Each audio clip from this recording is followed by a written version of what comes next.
আমরা Lions club of Agartala Femina পক্ষ থেকে আজকে ওয়ার্ল্ড এনভায়রনমেন্ট ডে উপলক্ষে আজকে এখানে ট্রি প্ল্যান্টেশনের একটা প্রোগ্রামের আয়োজন করেছি।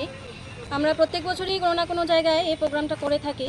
আজকে আমরা এখানে করার একটাই উদ্দেশ্য, আমরা যে গাছগুলি এখানে লাগিয়েছি ওইগুলি বড় হলে এখানে যারা স্কুলের ছাত্রছাত্রীরা আছে বা যারা এখানে খেলোয়াড়রা খেলা করে বা যে যারা মর্নিং ওয়াক করে ওরা যেন গাছের ছায়ায় বসে দুদণ্ড একটু আরাম করতে পারে। তো আমাদের পুরোটা কাজেই সহায়তা করেছেন আমাদের এই ক্লাবেরই সেক্রেটারি মাননীয় শ্রী সঞ্জয় সাহা মহোদয়।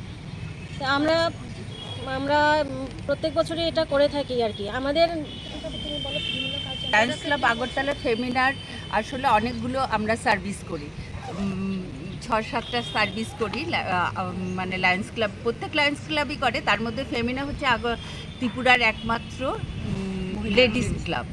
এখানে লায়ন্স ক্লাবের মধ্যে একমাত্র লেডিস ক্লাব। আমরা সব মানে আমাদের দেয়া হয় 1 ডিস্ট্রিক্ট 1 অ্যাক্টিভিটি করে, প্রতি মাসে আমরা একটা করে সার্ভিস করি। এই সার্ভিসের মধ্যে এনভায়রনমেন্ট একটা সার্ভিস। এই আজকে যে প্রোগ্রামটা এইটা আমরা আগের মাসেও আমরা একটা প্রোগ্রাম করেছি ট্রি প্ল্যান্টেশনের। আজকে আবার আমরা করছি ওয়ার্ল্ড এনভায়রনমেন্ট ডে হিসাবে। এটা 1 অ্যাক্টিভিটির আন্ডারে আছে। এইটার উদ্দেশ্য হলো ওয়ার্ল্ডটাকে একটু এনভায়রনমেন্টটাকে একটু চেঞ্জ করা।